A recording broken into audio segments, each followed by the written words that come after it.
Sustainability and ESG is a very hot topic in the healthcare sector right now.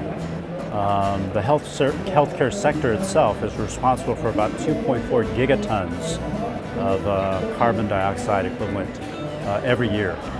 So, especially in the healthcare sector, because there is a correlation between climate change and global health, the healthcare sector feels a moral obligation to lead by example.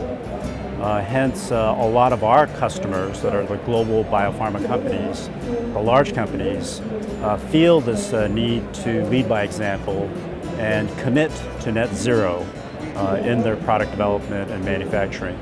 So picking and choosing and working with a sustainable Cdmo partner is crucial for them, because without that, they cannot achieve net zero, because we are part of their supply chain. So one of the things that Samsung Biologics has been doing is working with the private and public sector companies in Europe and in the rest of the world to find ways to reduce carbon emissions. For the past 2.5 years, we've been working in an initiative called the Sustainable Markets Initiative, where it is divided into different work streams. And the area that Samsung Biologics is championing is supply chains. And supply chains is important because supply chains is half of all the emissions in healthcare.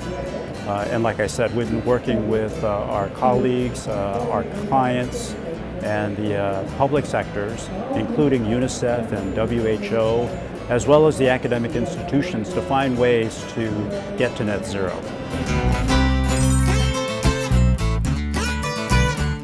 Absolutely. In fact, as I mentioned the scope, that we are part of the client scope 3, what we call scope 3. Those are emissions from your suppliers. And when you look at where the carbon emissions come from in healthcare, about 80 to 70% of all emissions come from suppliers, right? So in order for Samsung Biologics to achieve our goal of net zero, we have to work with our suppliers in the supply chain.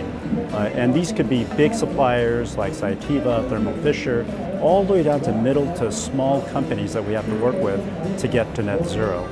So what we're finding is that even though we are a CDMO, we have a very similar manufacturing operation to our large pharma clients. So together, we are collaborating on ways to, number one, announce and establish net zero targets with the supply chains, all the suppliers in the supply chain. And number two, help them to educate them and to work with them to get to net zero.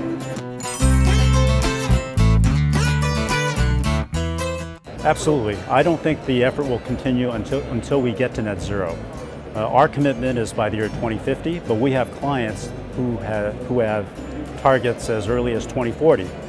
So in order for us to achieve their net zero goals, we have to understand their carbon footprint within our manufacturing environment, what we call the carbon footprint, and then figure that out and help work with them to get the carbon emissions and manage the emissions of their manufacturing of their product to help them get to that, so they can certify and say that they've achieved net zero in the production of that product.